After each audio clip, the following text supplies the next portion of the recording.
Bem, se me permitem, até para não demorarmos mais tempo, permitam-me que os cumprimente a todos, lhes dê as boas-vindas aqui a Amarante. Um cumprimento especial para o Sr. Embaixador, obrigado por estar novamente aqui em Amarante. Sr. Cônsul, um cumprimento também especial para os oradores que nos vão aqui emprestar o seu conhecimento para que nós possamos perceber um pouco melhor o que é efetivamente a Revolução de Veludo e se calhar, porque não, como o Sr. Embaixador dizia, porque não ver que pontos de encontro é que há com a Revolução dos Escravos, tentamos perceber a dimensão da democracia, como é que ela aconteceu, enfim, por isso é que eu vos quero agradecer o facto de estarem aqui connosco e poderem partilhar connosco o vosso conhecimento. Permitam-me, enfim, só além do agradecimento, dizer-lhes que estão aqui numa terra que se pauta por ter aqui figuras de relevo no panorama nacional e internacional, ligado às artes, e permitam-me que faça uma referência a Amadeu Sousa Cardoso, até porque nós, no ano em que nos encontramos, começou o ano passado, e durante um ano vamos ter várias atividades em torno de Amadeu, porque fez 100 anos da sua morte, e nós entendemos que é oportuno dar a conhecer, embora o mundo já o conheça, mas, porque não, relembrar muito daquilo que foi o seu percurso, embora um percurso curto, atendendo a que ele muito jovem faleceu, mas que deixou um legado muito grande, que deve ser apreciado e consultado por todos, e daí que nós dedicamos um ano em torno desta grande figura. E só também lembrar que nas artes, na parte escrita, temos figuras como Teixeira de Pascoais, como Agostina Bessa Luís também, que são figuras que nos honram pela sua dimensão, e por isso é que eu digo, nós somos um território pequeno, e Amarante é pequeno, mas por metro quadrado está recheado de pessoas que nos orgulham a nível nacional. E por isso é que eu vos digo, sejam bem-vindos a esta terra, que além disso tem um património arquitetónico, um património paisagístico, que nós nos orgulhamos de ter, terra também, porque não, do Santo Padroeiro, o São Gonçalo, que eu ainda ontem, numa comitiva de atores e de jornalistas que esteve aqui connosco, eu brincava com eles e dizia que foi o primeiro homem a internacionalizar aqui Amarante, numa altura em que se fala da globalização, e portanto acho que São Gonçalo foi o primeiro a fazê-lo, e daí que nós, por exemplo, na América do Sul, temos algumas cidades com o seu nome, temos um aeroporto com o seu nome, enfim, e portanto ele efetivamente ganhou dimensão. E sem mais demoras, era só isto que vos queria dar como nota introdutória, um agradecimento e esperar que realmente saiam daqui mais enriquecidos em termos de conhecimento, pela excelência dos oradores. Isso seguramente irá acontecer, e termino novamente com um agradecimento ao Sr. Embaixador pela disponibilidade com que tem de andar pelo território, já o fez aqui em Amarante, e eu tenho de dizer e tenho que apreciar esta postura, porque é importante que se conheça o território para fazer pontes, e eu sei que há já uma ponte estabelecida com a República Checa, e que seguramente isso irá fazer com que muita coisa possa acontecer em torno disto. E portanto, Sr. Embaixador, muito obrigado mais uma vez, e muito obrigado a todos por estarem cá em Amarante. Com licença. Boa tarde a todos.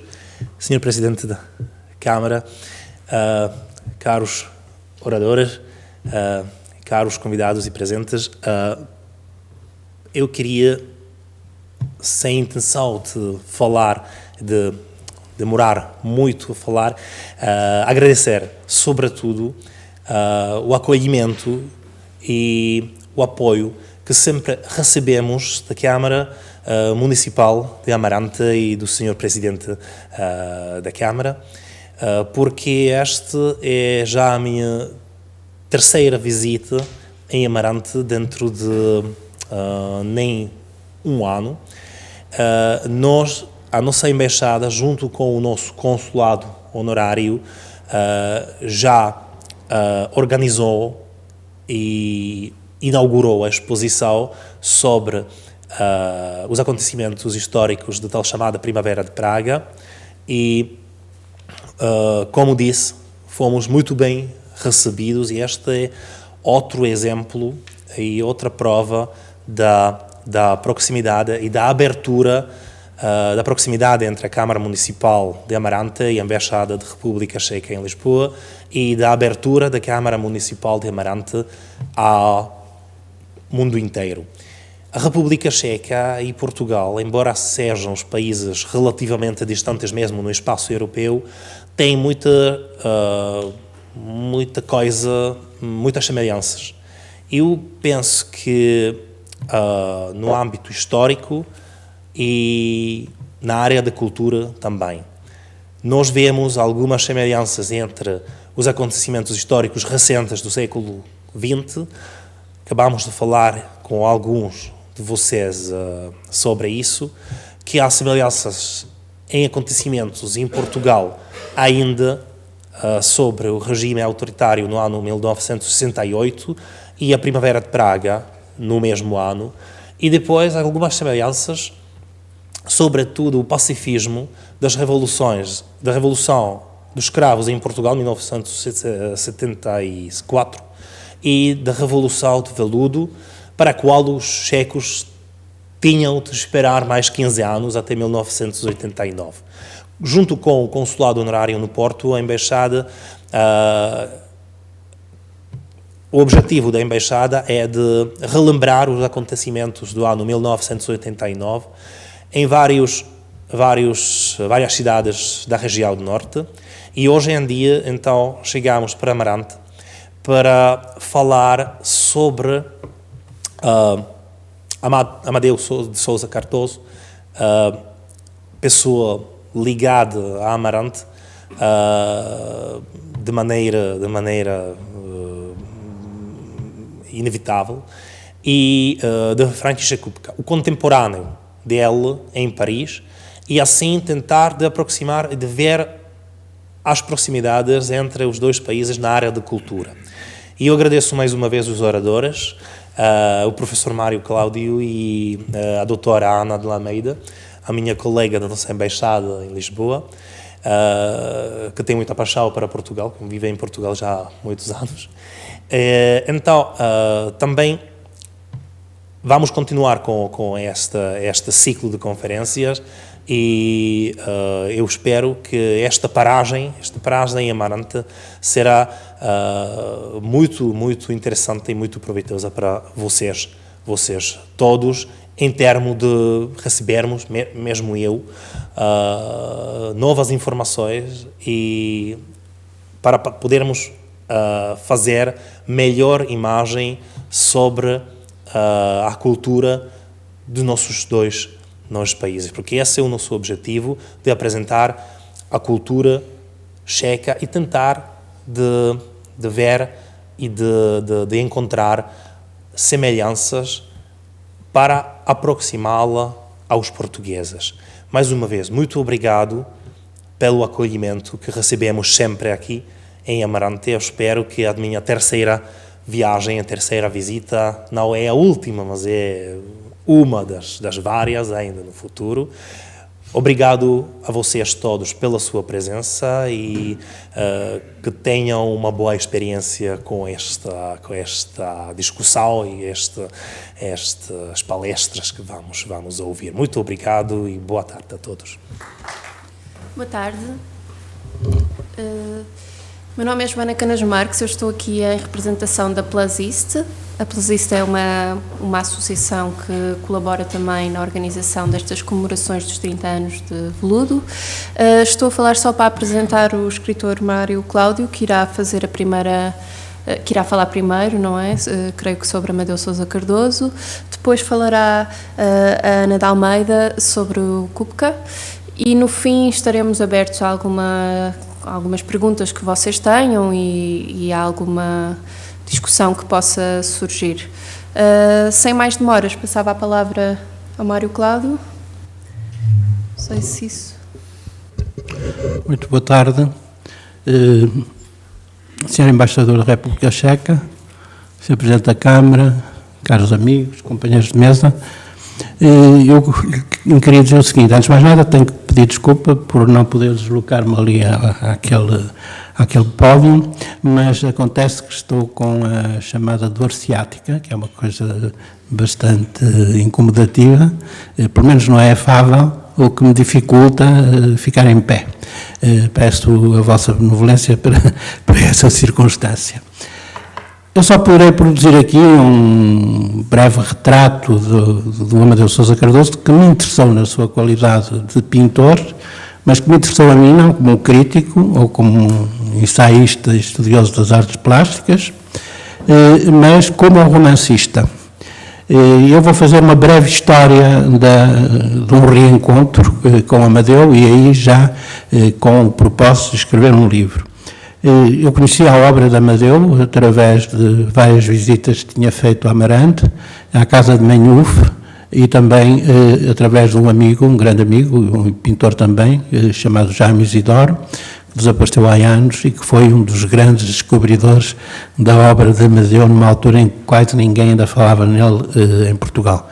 Estamos, portanto, em fins da década de 50, em que realmente o nome de Amadeu era um nome praticamente desconhecido das gentes portuguesas.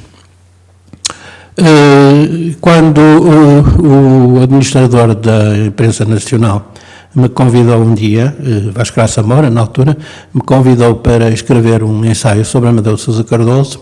Eu aceitei de imediato, embora com alguma reticência, e propus-me, de facto, levar a cabo uma empresa, que era uma empresa, de facto, de pesquisa, um documental de visita da figura e da obra de Amadeu Sousa Cardoso, mas a páginas tantas, já com o trabalho bastante adiantado, dei-me conta de que aquilo que estava a fazer não era propriamente um ensaio sobre o Amadeu, mas um romance, estava a escrever um romance.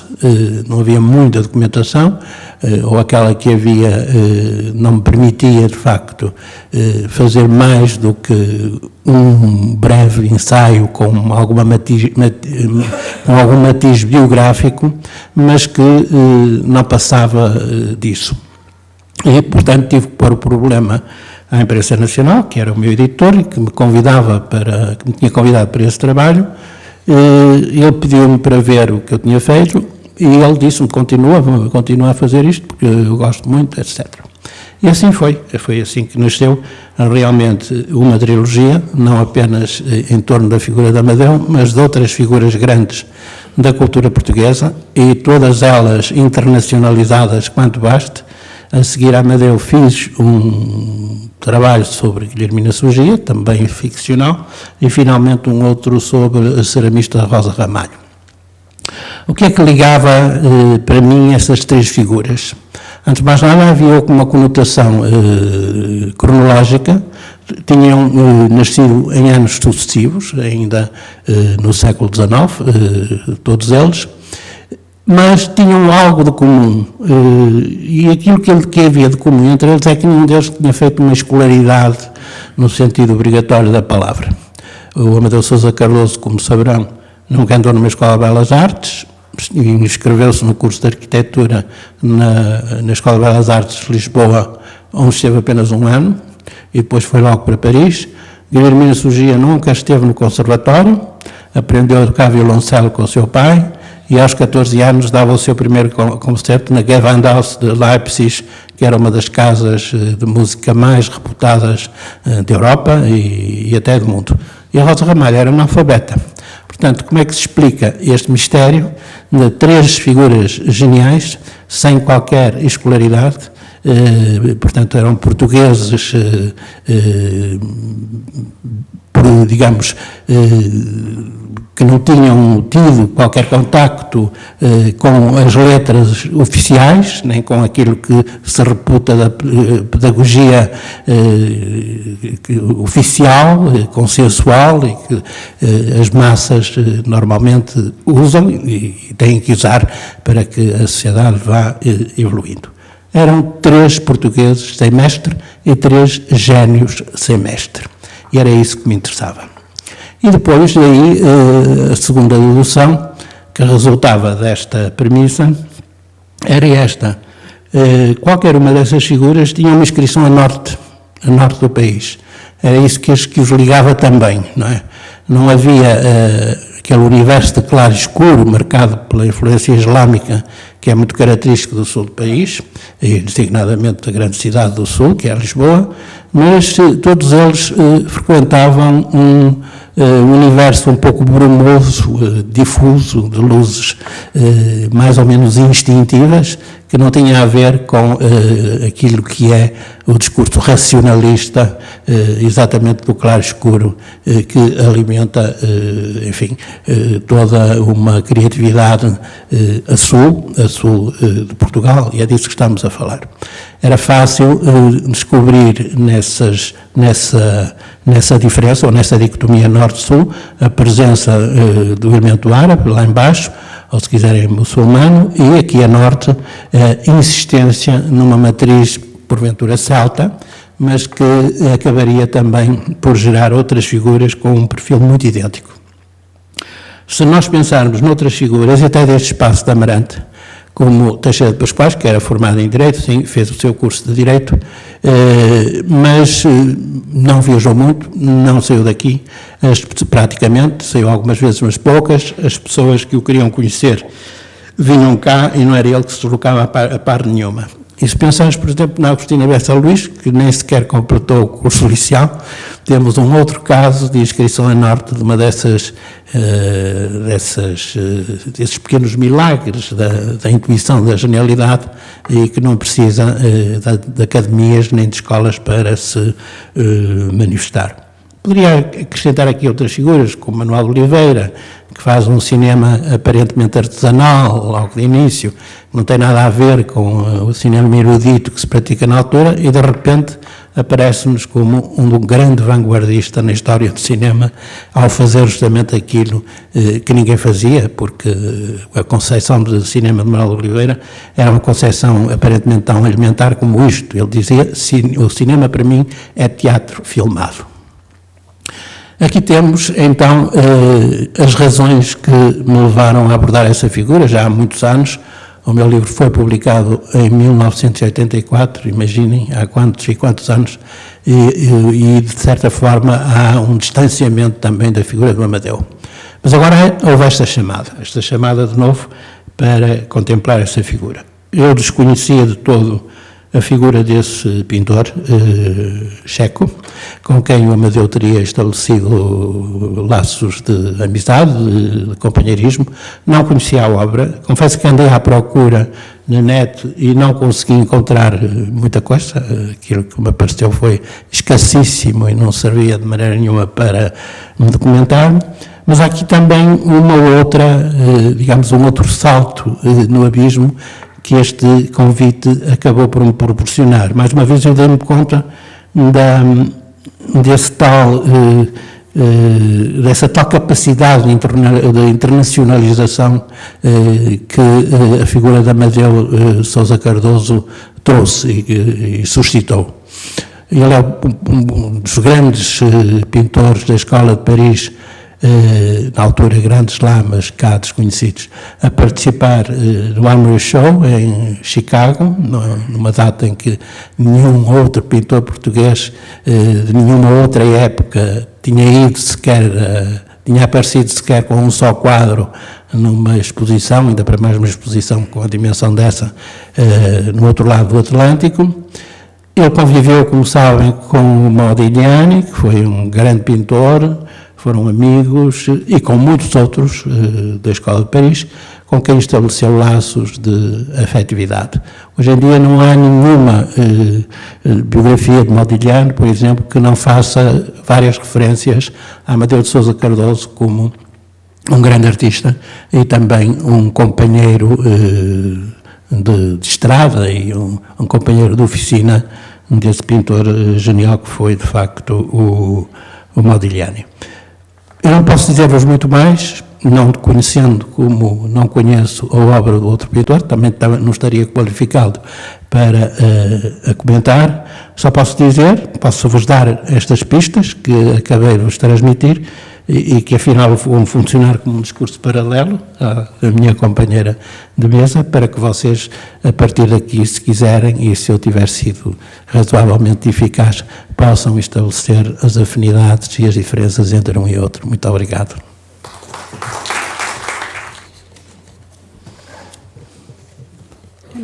O microfone está ligado. Muito boa tarde. É um grande prazer em estar aqui em Amarante. O senhor embaixador disse que eu sou amiga de Portugal, que vivo cá há muitos anos, mas é a minha primeira vez que venho a Amarante.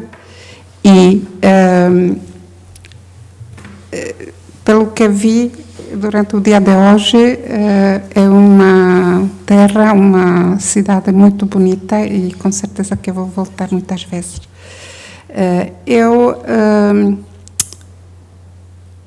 Além de ser colaboradora da Embaixada da República Checa, sou leitora de Língua e Cultura Checas na Faculdade de Letras da Universidade de Lisboa. E foi-me feito este convite para falar de František Kupka, um grande pintor checo, em parte francês e universal. E aceitei este convite, embora não seja nem historiadora de arte, nem conhecedora de artes plásticas, mas no meu trabalho na faculdade, de promover a língua e cultura checas, o que faço muito é tentar dar a conhecer as especificidades da nossa cultura, e às vezes é feito por via de contrastes, o que é diferente, mas muitas vezes também por semelhanças, para mostrar alguns contactos que tem havido, alguns aspectos comuns às nossas culturas, que não são diferentes, mas estamos aqui na Europa e hoje em dia já foi falada aqui a globalização, os contactos são cada vez mais frequentes e mais próximos. Então, eu tenho aqui, para falar do pintor, gostaria de mostrar algumas poucas imagens. Já foi dito aqui que Kupka e Amadeu Sousa Cardoso eram contemporâneos e que viveram mais ou menos na mesma época em Paris. Dois grandes pintores que têm em comum algumas coisas, como, por exemplo, a grandeza da sua obra. Tanto Kupka como Amadeu Sousa Cardoso eram artistas excepcionais que deixaram uma pegada muito profunda e muito importante na história da arte, tanto portuguesa ou checa, mas, por exemplo, falando da sua adopção de procedimentos e de maneira de criar e produzir obras de pintura abstrata, foram pioneiros mesmo no âmbito mundial. O que eu não encontrei nenhum registro deles se conhecerem realmente e de serem amigos. Agora, pelos factos que conhecemos sobre a Kupka e sobre Amadeu Sousa Cardoso, eles tinham que ter mesmo contactos físicos, tinham que se conhecer. Agora é oportunidade para alguém, ou eu posso também tentar investigar mais, tentarmos saber se realmente se conheciam ou não e encontrar algumas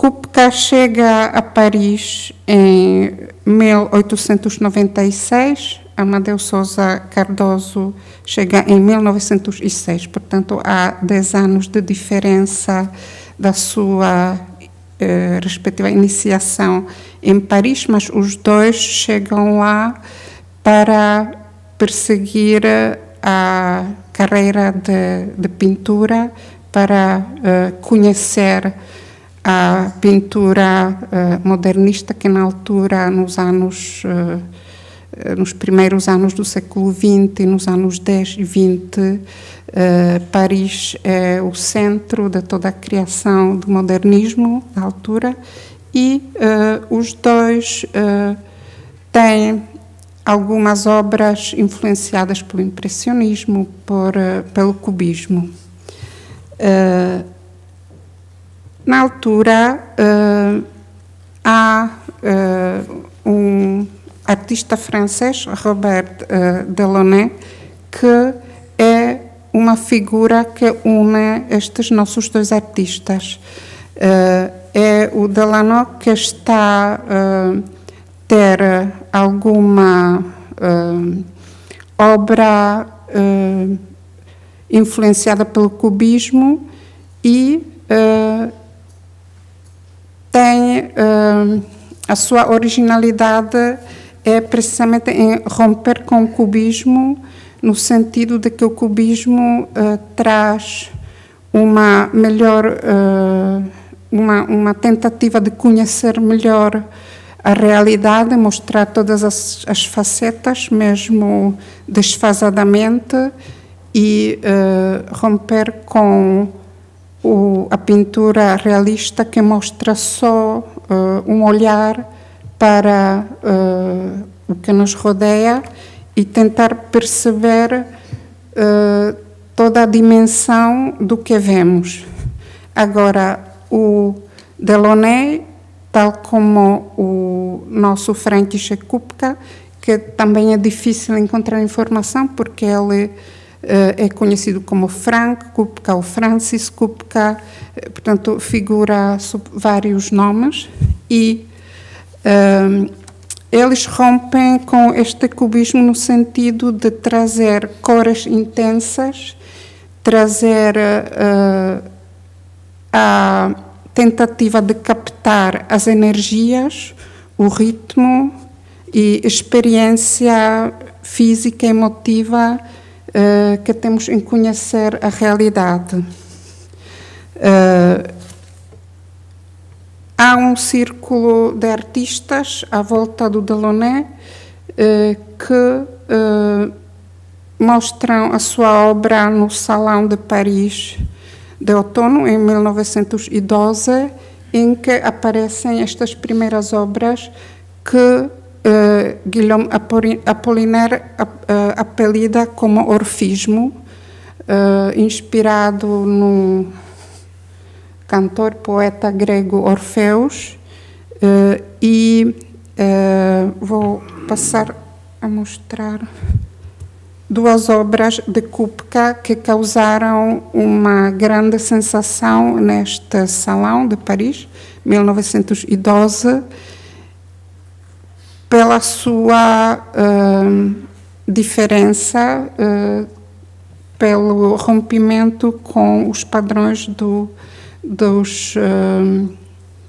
das correntes, dos estilos até a altura existentes. Esta é uma pintura que se chama Fuga em Duas Cores, e há uma outra que é Cromática Quente, que causou tanto entusiasmo como absoluta rejeição, precisamente por não mostrar nenhum objeto real, por não ser o que hoje chamaríamos pintura figurativa, e é um grande passo para a abstração. Kupka às vezes é chamado o primeiro pintor abstrata, mas há disputas se foi o Kandinsky, se foi Kupka, se foi Delaunay, porque cada um cria as suas obras abstratas inspirado, tendo outras fontes de inspiração. Kupka traz estes padrões geométricos, por um lado, em que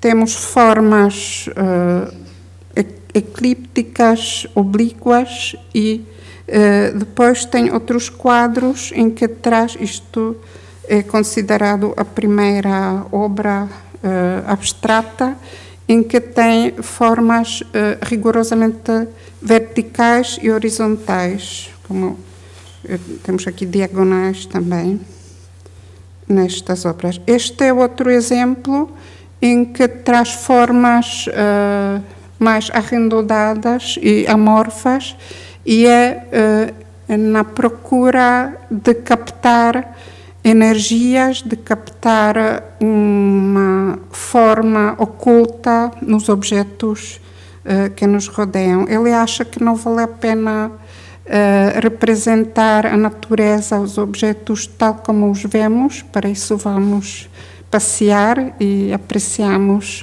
o que está à nossa volta, mas está toda a sua vida e durante toda a sua criação tentar perceber as relações entre as formas e não só no padrão das linhas, mas o que é muito importante para os orfistas nas escalas cromáticas. O Kupka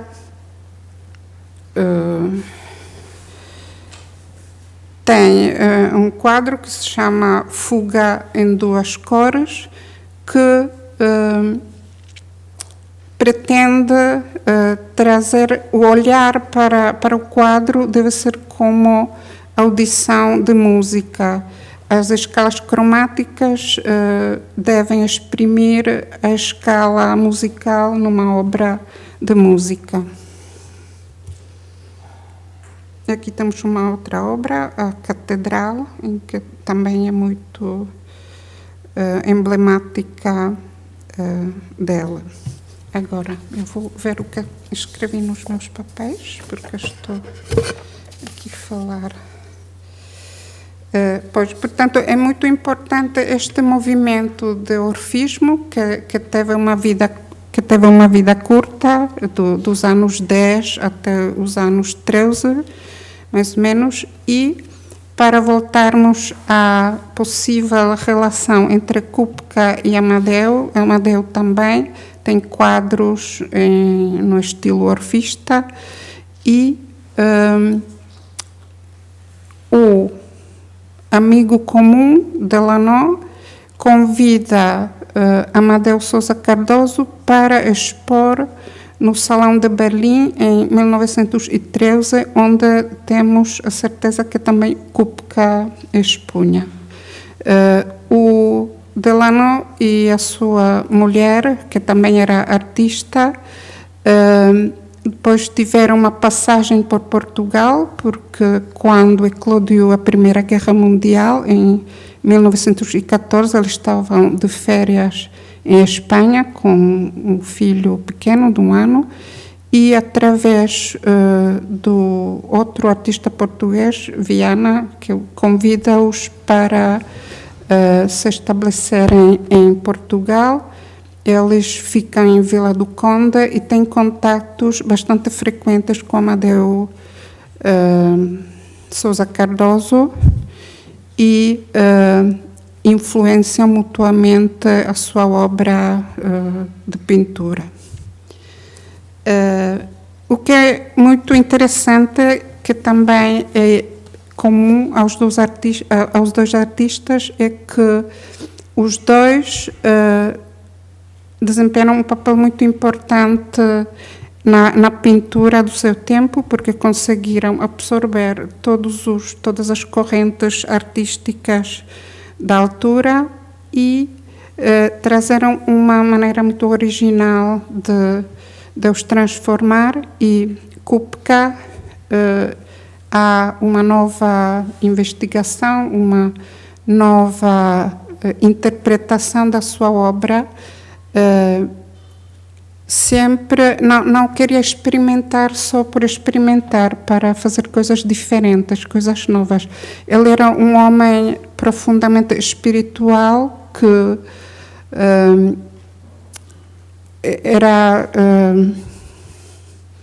tinha uma sensibilidade extraordinária, que já quando foi rapaz frequentava os círculos espiritistas e tinha muita capacidade de sentir as coisas, e parece que ele também toda a sua vida fez exercício físico, tinha certos rituais de concentração, de ouvir música, de pintar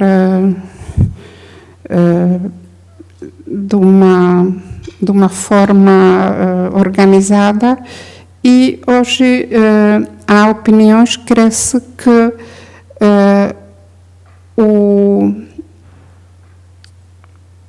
o que ele via praticando estas técnicas de meditação, de concentração artística, assemelham-se a alguns estados que são conhecidos na investigação de mente humana, em que há alguns estados de êxtase, de concentração, em que uma pessoa, mesmo quando toma algumas drogas, pode realmente ver os mesmos padrões e estruturas, escalas cromáticas que o Kupka conseguiu pintar. Eu, para não vos maçar muito, vou ainda citar algumas palavras dele. Ainda queria mencionar que os dois artistas não foram completamente compreendidos no tempo deles. O Amadeu Sousa Cardoso, como ouvimos, morreu muito novo, e foi depois o José Almada Negreiros que chamou a atenção à sua obra e que divulgou a originalidade da sua pintura. No caso checo, Kupka viveu até 1951, mas foi incompreendido. Teve algumas exposições na América, na Europa, mas sempre houve críticas de que a sua obra é muito plana, que não é nada especial. Agora, em 1946, houve uma grande exposição na Checoslováquia, na Galeria Manas, em que foram expostas 160 obras dele. Foi realmente uma grande exposição que Kupka também ajudou a preparar e organizou as obras em temas. Só para curiosidade, os temas eram motivos criados, grupo verticais, grupo diagonais, grupo verticais e diagonais, grupo circulares, grupo de 3 dimensões e o último grupo, estrutura das cores. Ele sempre estava a tentar perceber, através da sua pintura, a estrutura do que nos rodeia. E houve uma palestra que foi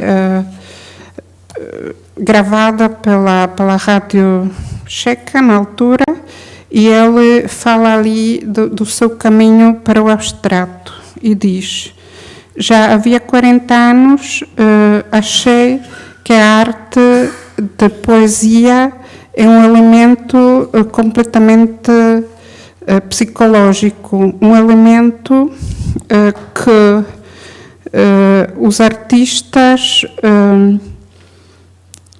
com que os artistas exprimem a natureza e que poderia ser exprimido por meios de pintura. Assim deram-se as minhas tentativas nos anos 1910 e 11 de pintar de outra maneira, até em 1912 expor a fuga em duas cores e a cromática quente. As duas causaram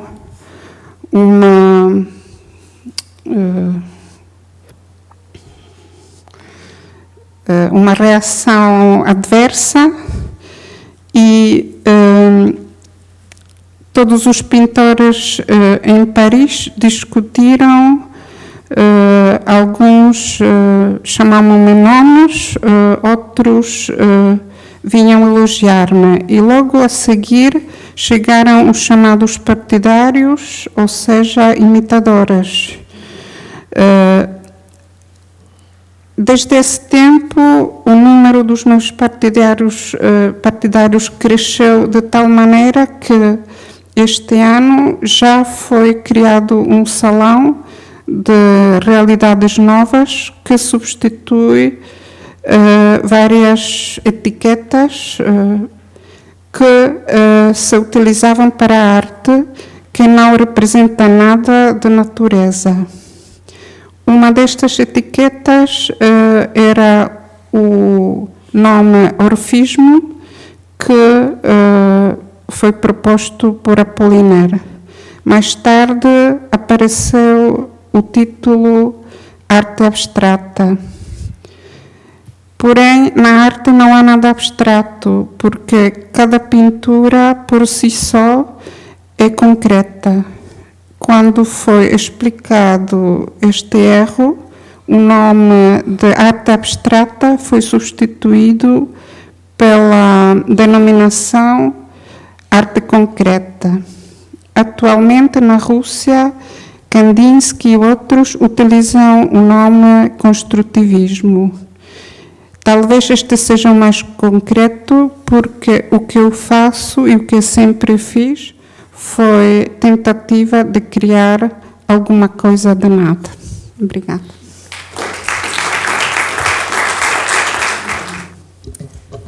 Eu gostava talvez de sintetizar alguma da informação que tanto o Mário Cláudio como a Ana de Almeida falaram, porque creio que o motivo pelo qual, pelo menos quando li esta proposta de se juntar o Kupka ao Amadeu de Sousa Cardoso, o motivo pelo qual creio que os dois estão juntos, não só porque são contemporâneos, mas porque vivem em Paris, mas precisamente por causa da ligação que têm aos Delaunay, não é?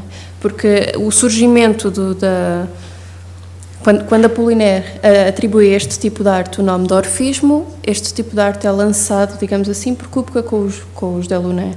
E depois sabe-se que há uma grande ligação, mas não só também uma ligação em termos de espaço, não é? De conviverem nas mesmas áreas em Paris, mas também uma filiação intelectual e de interesses. Por exemplo, o que a Ana diz do esoterismo, da questão espiritual, nós sabemos, no caso de Amadeu não tanto, mas sabemos que no modernismo em Portugal, de pessoas que conviviam com Amadeu, como o Sá Carneiro, etc., que era um tema também muito presente, não é?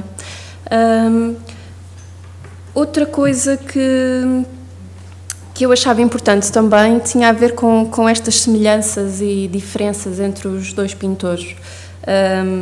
Porque lá está, eles partilham este espaço, mas depois têm experiências de vida muito distintas.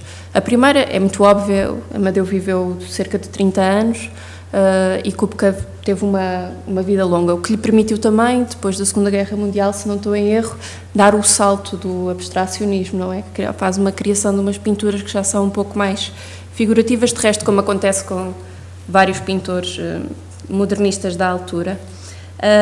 Mas o que eu achava também interessante, o Mário Cláudio sublinhou a questão da educação, de Amadeu não ter entrado na escola. O Kupka também faz um pouco deixa a escola, vai trabalhar, depois acaba mais tarde por ir para Praga, se não me engano, para Viena estudar. Falta de educação no sentido convencional, não é? Mas o que é curioso nisso é que todos os exemplos que deu, e isto agora já estou a passar um pouco para uma provocação, que é um bocado de pergunta, é tudo de pessoas que têm um grande descanso económico, podemos dizer assim. Tanto o Amadeu, como a Agostina, como a Guilhermina Súgia, pode-se dizer que isso seja dessa forma. E no caso de Kupka nós sabemos que não é assim. Ou seja, nós sabemos que quando ele chega a Paris, que vai trabalhar como designer gráfico, que tem uma série... Aliás, quando deixa a escola, a primeira coisa que ele faz, trabalha em algo ligado ao couro, que eu não sei bem traduzir ao certo.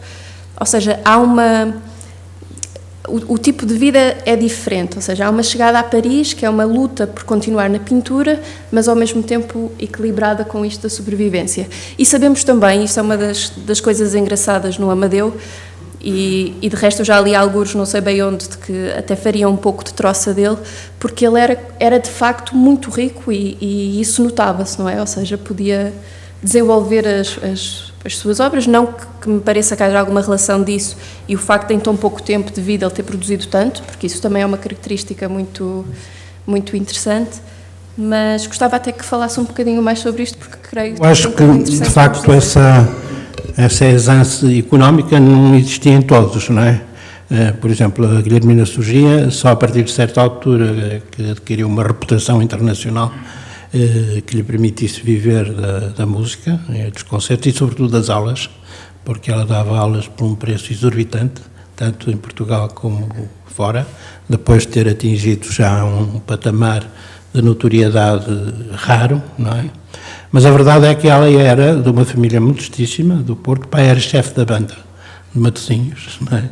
Portanto não poderia ter assim uma grande exigência, ela tinha uma irmã, não é? Com quem teve um relacionamento que durou todos os anos, que era pianista, e que muitas vezes, até no início, tocou várias vezes com ela, etc. Mas ela não tinha uma vida desafogada. A Rosa Ramalho não tinha todo, porque andava de feiras.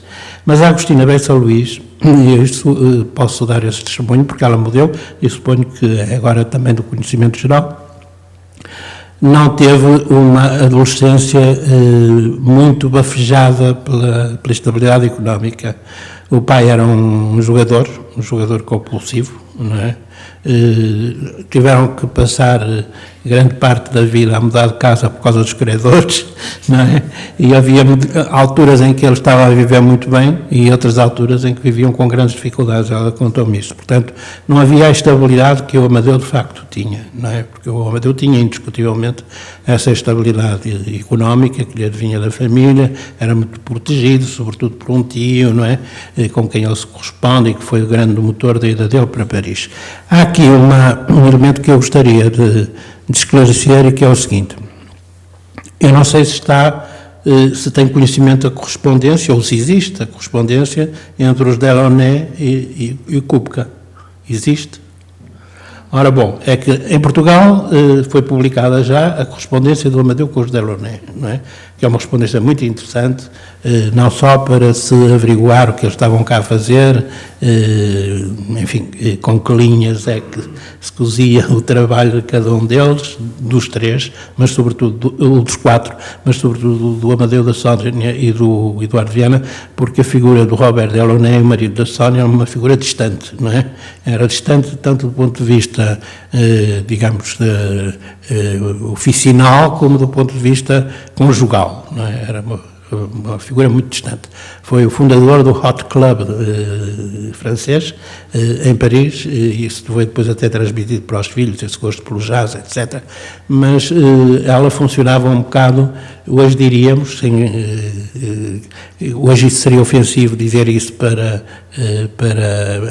a comunidade feminista, mas ela funcionava em roda livre, não é? Portanto, ele deixava andar, não é? O que lhe permitiu ter várias aventuras, inclusivamente com o próprio Eduardo Viana, como o Porventura Saverá, etc. Aventuras extraconjugais. Quando eles vieram para Portugal, fugidos e foram para a Vila do Conde, e alugaram uma casa com empregado e tudo, portanto, havia ali já uma certa estabilidade que lhes permitia fazer isso. o Amadeu não ia lá, não é? Ou raramente lá ia, portanto correspondiam-se com ele. E uma das razões porque ele não ia, agora sabe-se, é porque realmente não queria contemplar aquele romance, não é?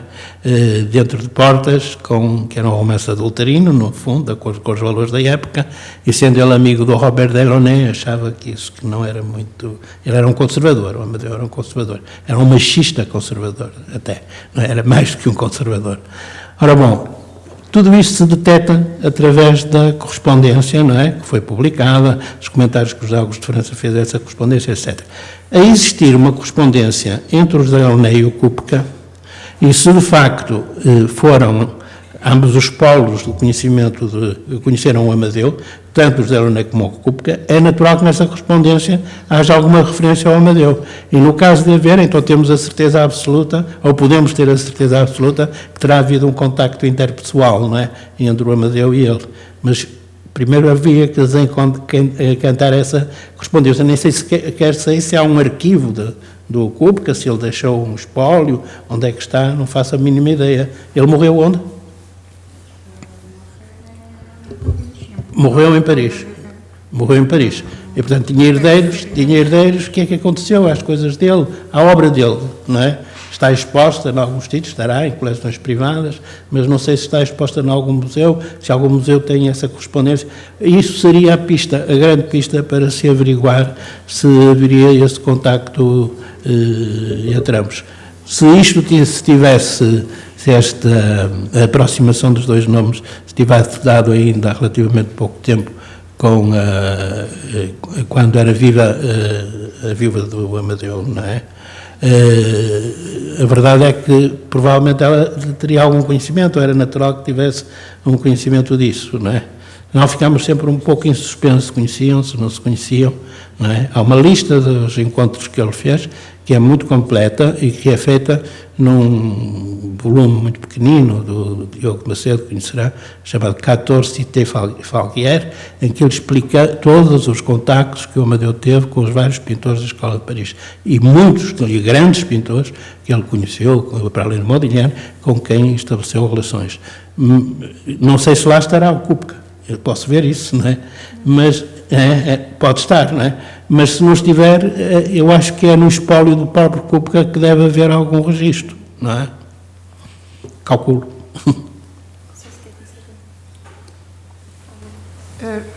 Não, isto, com certeza que há maneiras como investigar e a correspondência é uma boa fonte destas informações. E acho que sim. É interessante fazer esse trabalho. Acho que valia a pena. Agora, penso que eles eram de circuitos diferentes, porque provavelmente, sim. Kupka, embora não foi muito abastado, e em Paris tem que como se diz? Sustentar. A vender desenhos e caricaturas para os jornais, etc. Ele orienta-se bastante cedo e estabelece em Puteaux, que é a periferia de Paris, e tem o seu ateliê frequentado por artistas. Amadeu também, logo que chega a Paris, com a ajuda da família, aluga logo um ateliê. E em que zona de Paris, lembra-se onde era? Não sei. É porque o seguinte, porque essas figuras todas da Escola de Paris, muito chegadas ao Amadeu de Sousa Cardoso, viviam todas na mesma área, que é Montparnasse, não é? É Montparnasse. Puteaux é periferia. Então é possível que não, porque aí havia uma comunidade de muitos pintores que frequentavam aqueles cafés, o Select, o Dome, que ainda existe, e a Coupole, que também existe, que eram grandes cafés de reunião dos artistas na altura, e é através dos frequentadores desses cafés, não é? O Modigliani, o Sottini, o Sovuki, que era um japonês, portanto havia gente de todo o mundo que estava ali, não é? O próprio Diogo Macedo, que estava a trabalhar lá, era um outro português e por isso escreveu esse relato. Estavam todos mais ou menos concentrados na mesma zona.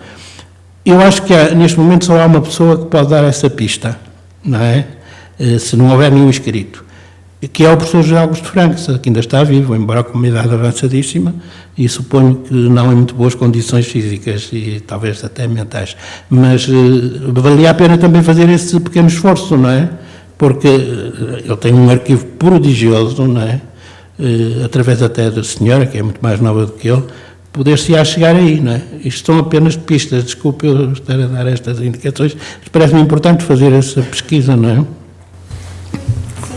Eu tinha também aqui duas outras coisas que me pareceram também interessantes, e a primeira delas está relacionada com a questão da Primeira Guerra Mundial, não é?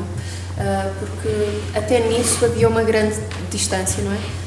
Amadeu refugia-se em Portugal, o que acontece com vários pintores modernistas que estavam em Paris. Temos que imaginar que Paris era o centro de tudo e Era exatamente com isto da guerra. E o Kupka, num movimento que até talvez venha mais ligado aos futuristas, etc., que eram muito pró-guerra, pró-movimento mesmo, movimento em si, não é? Alista-se e vai para a guerra, tanto que sobrevive à Primeira Guerra Mundial e regressa depois. O Amadeu não sobrevive à Primeira Guerra Mundial, não porque tinha ido para a guerra, mas porque infelizmente houve outra guerra, não é? Pior. Outra guerra interior. E eu acho que também que isso pode ser interessante do ponto de vista até mais geral do que aconteceu da Europa e deste movimento e reação perante a iminência da Primeira Grande Guerra, não é?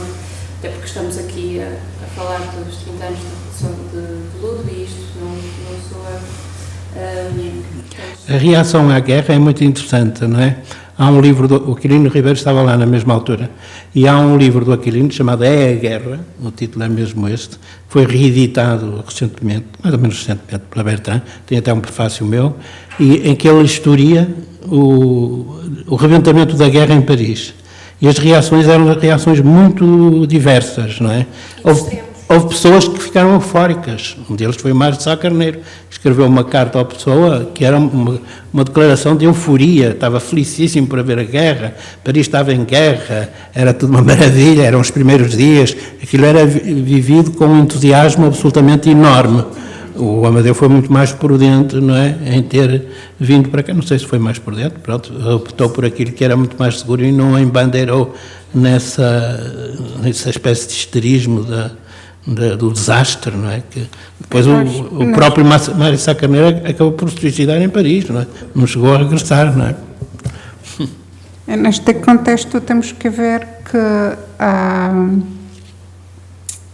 como dizer isso, o território checo entra na Primeira Guerra Mundial como território do Império Austro-Húngaro e sai como República Independente da Checoslováquia, e isso tem a ver a atitude, por exemplo, do Kupka na Primeira Guerra Mundial tem a ver com esta situação em que ele integra a legião, que a intenção é fortalecer o elemento checoslovaco na França, ele é emigrante na França, e depois da Primeira Guerra tenta integrar-se no país, no novo país, faz proposta para bandeira, para desenhos para o Estado, tenta ajudar este país independente, mas não tem, não consegue fazer valer a sua tentativa e volta depois para Paris, mas é um bocadinho uma situação condicionada com estes fatos políticos. Era isso também que achava que era importante falar. Última questão antes de lançarmos as perguntas para vocês, está relacionada com isto, se calhar até é mais para a Ana, com uma coisa que é geral, não é, do mundo das letras e da pintura, das artes em geral, que é esta esta situação que aconteceu na Europa devido à Primeira e à Segunda Guerra Mundial, mas não só, também muito devido à situação política, sobretudo na Europa do Leste, em que há uma migração muito grande de artistas, escritores, etc., para países como os Estados Unidos ou a França, são assim os dois que me lembro mais, e que de certa forma acabam por absorver a identidade destes escritores, não é? O Kupka era checo e era tido como pintor francês, a Sónia Delaunay vinha da Ucrânia e ainda hoje em dia é tida como sendo uma pintora francesa. Isso acontece com vários artistas. É mais tarde a Vieira da Silva também, não é? Sim. A própria Vieira da Silva. A própria Vieira da Silva, no caso português, embora aí não haja uma questão política para si. Ela era apátrida, não é? Eu acho que não tem a ver com condições políticas, tem a ver com os focos de vida artística, do que está a acontecer em Paris, o que noutra altura acontece em Nova Iorque, o que acontece em Londres, hoje em dia em Berlim, é um bocadinho os artistas. Mas também o contexto sempre andam à político, procura de... Há sempre contextos políticos também, mas por exemplo, tínhamos se não fosse que a ser escola muito de Paris, concretos. o Picasso não teria ido muito longe, não é? Se ele não tivesse ido para Paris e se não fosse apadrinhado pela França, não é? Com a obstrução que lhe era feita em Espanha, não é? Que era uma Espanha que o rejeitou completamente e depois mais tarde continuou a rejeitá-lo e até depois da morte continuou a rejeitá-lo, não é? Se ele não se encostasse à França, não sei onde é que se encostaria, não é? Foi realmente a França, foi a pátria-mãe de Picasso e de todos os pintores, os grandes pintores do século XX. As coisas hoje já não são assim, mas naquela altura foram, não é? Foi a França e foi sobretudo Paris, não é? Foi isso. Antes tinha sido Roma, não é? Depois foi Paris, depois passou a ser Londres, depois foi Nova Iorque, não é? E agora se calhar é Tóquio, não sei. Sim, mas se pensarmos, não é, os grandes intelectuais, escritores, etc., tanto nos Estados Unidos como em França talvez não seja assim tanto. Muitos deles, e sobretudo da Europa do Leste, nota-se claramente isso, não é? Vêm da Europa do Leste. Eu não diria sobretudo, eu fiz estudos checos e espanhóis e os latino-americanos, os artistas, os escritores, todos iam à Europa, a Paris, a Madrid, para era o farol, estarem presentes naquela... Era lá que aconteciam as no meio coisas. intelectual, onde as coisas aconteciam. Eu não estou a dizer que não há conotações políticas de cada um depois, mas dizer que são os artistas de leste que vão, acho que não é bem isso. Claro que houve muita imigração política dos países de leste no tempo do socialismo, como houve da Espanha no tempo do franquismo, isso também Mas há, por exemplo, há um fenómeno curioso em Paris, nessa época, não aparecem pintores ingleses, não é? Aparecem americanos, os ingleses não aparecem. E porquê? O inglês tinha um império que os aguentava, não é? E, portanto, não precisavam muito de sair de lá para fazerem a sua vida, etc. Depois havia uma outra coisa muito importante, o José Augusto de França aponta para isso, que é realmente um fator importantíssimo. O Paris, do ponto de vista cultural, não só nas artes, mas também nas letras, etc., tinha um elemento fundamental, que era o café. A frequência do café, o grupo do café. Todos os grandes movimentos modernistas, surrealismo, nasceram a partir de cafés, não é? Em Inglaterra não há aqui a cultura do café, não é? Há o pub, não é? Mas no pub as pessoas bebem tanto que já nem podem conversar, não é? Normalmente. De maneira que é muito isso. Há aqui muitos elementos que se entrelaçam e que são interessantes para especular, não é? Eu não saber as coisas não quer dizer que não são conhecidos estes factos, porque eu, como disse no início, nem sou historiadora de arte, nem sou crítica de artes plásticas. Eu achei o tema interessante, preparei-me. Claro que nós, sobretudo hoje em dia, na República Checa, temos noção quem é Kupka. Tivemos uma grande exposição no ano passado, que foi feita em colaboração da Galeria Nacional Checa com o Centro Pompidou de França. Na primavera do ano passado houve essa grande exposição de Kupka em Paris. Nós tivemos a exposição até janeiro deste ano e vai seguir a Helsínquia, por isso hoje em dia é um artista apreciado, conhecido, mas eu não sei alguns detalhes que ou outras pessoas sabem. O que não sabemos do contacto com o Amadeu, não é? Se foi mesmo... eles, em princípio, encontraram-se porque expuseram em 2 exposições, pelo menos no mesmo tempo, não é? Foi aquele Salão de Outono de Paris, 1912, e depois o Amadeu foi convidado pelo Delaunay para expor no Salão de Munique, não, de Berlim, em 1913, e ali também o Kupka estava representado. Agora, eu não descobri, eu suponho que sim, que se conhecia, mas não consta em que seriam amigos, e se conheceram,